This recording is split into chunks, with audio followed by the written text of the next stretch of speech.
Hello hello, ఎవరైనా ఉన్నారా? Hello, ఎవరన్నా ఉన్నారా? నమస్కారం. నా పేరు డీకే బోస్. బోస్ డీకే అని కూడా అంటారు.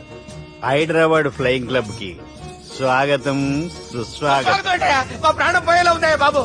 మీ వాయిస్ బాగుంది. వాయిస్ బాగుందా? పాట పాడా పోనీ. వద్దులే, మీ ప్రాబ్లం ఏంటో చెప్పండి చాలు. ఇటువంటి సార్, సార్ మీ ఒక ప్రైవేట్ ఫ్లైట్ లో ఉన్నాం సార్. మా పైలట్ తాగి పడిపోయాడండి. మరి ఫ్లైట్ ఎవరితో వెళ్తున్నారు భయ్యా? నేనే నేనే అంటే ఎవరు భయ్యా? సుబ్బుని. చూడు సుబ్బు సుబ్బు సుబ్బు. నా పేరు ఒకసారి సుబ్బు సార్. చూడు ఒక్కసారి సుబ్బు, నీకింతకు ముందు ఫ్లైట్ నడిపిన అనుభవం ఉందా భయ్యా? అనుభవం వాడి పిండా కూడా సార్. వాడికేం తెలీదు. వాడేమో తాగి పడిపోయాడు. దింపబోయే బాబు నీ దండం పెడతాను. ఓకే, అసలు ఫ్లైట్ కిందకి దిగే ముందు మీరు కొన్ని ముఖ్యమైన విషయాలు తెలుసుకోవాలి. ఫ్లైట్ కిందకి ఎలా దిగుతుందో తెలియాలంటే ముందు పైకి ఎలా ఎగురుతుందో తెలియాలి. పైకి ఎగిరిన తర్వాత దాన్ని ఎలా నడపాలో తెలుసుకోవాలి. దానికంటే ముందు ఫ్లైట్ అంటే ఏంటో తెలుసుకోవాలి. సహజంగా ఈ ప్రైవేట్ ఫ్లైట్ బరువు 20 టన్నుల 300 గ్రాములు. దానికి 2 ఇంజిన్లు, 2 ప్రొఫెల్లర్స్, 2 ఫ్యాన్స్ ఉంటాయి భయ్యా. ఒరే నీచుడా, నువ్వే మమ్మల్ని తప్పేటట్టున్నావు. ఎలా దిగాలో చెప్పరా? ఫ్లైట్ కిందకి దింపడానికి 2 ఎమర్జెన్సీ మార్గాలున్నాయి. 3వది కాక్పిట్ లో ఉంది. ఇవి మీకు చెప్పడానికే నేను ఇక్కడున్నాను భయ్యా. ఇప్పుడు మీరు ముందుకు చూడండి. మీకేం కనిపిస్తుందో చెప్పండి భయ్యా. నా చావు కనపడుతుంది.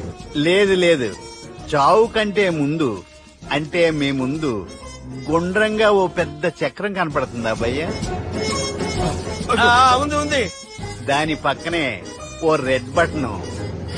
నొక్కేసా. నొక్కకూడదు, అది నొక్కితే మెయిన్ ఇంజిన్ ఆగిపోతుంది భయ్యా. మాకు చెప్పేది పూర్తిగా అనుకోండి. ఎందుకు నొక్కారు? మేనేజర్ పట్టుకుని కొట్టేస్తారా? కాసేపులో చచ్చిపోయేదానికి మేనేజర్ అయితే ఏంటి, ఎంప్లాయ్ అయితే ఏంటి? మెయిన్ ఇంజిన్ ఆగిపోయినా రెండో ఇంజిన్ షురు అంటే కంపెనీ పేరు భయ్యా. చాలా మంచి కంపెనీ, కానీ ఎప్పుడు పనిచేస్తుందో ఎప్పుడు ఆగిపోతుందో ఆ కంపెనీ వాడు కూడా గ్యారంటీ ఇవ్వలేదు. మేము మాత్రం పోవటం గ్యారంటీ. సార్ చూడండి సార్, బోర్డింగ్.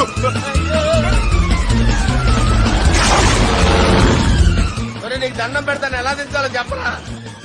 ఓకే, ఒకసారి మీ పెట్రోల్ ఇండికేషన్ ముళ్ళు ఎక్కడుందో చూసి చెప్పండి. ఇండికేషన్. థ్యాంక్ గాడ్, ఇక్కడ రెడ్ సిగ్నల్ పడింది సార్. దాని అర్థం మీ పెట్రోల్ కూడా అయిపోయిందని. పెట్రోల్ అయిపోయిందా? ఏంట్రా పెట్రోల్ అయిపోయినప్పుడు చూసుకోవాలి కదా. ఏంటి సార్ ఎంప్లాయ్ కొడుతున్నారు? ఎంప్లాయీ తొక్కలేదు. 5 నిమిషాల్లో చచ్చిపోతుంటే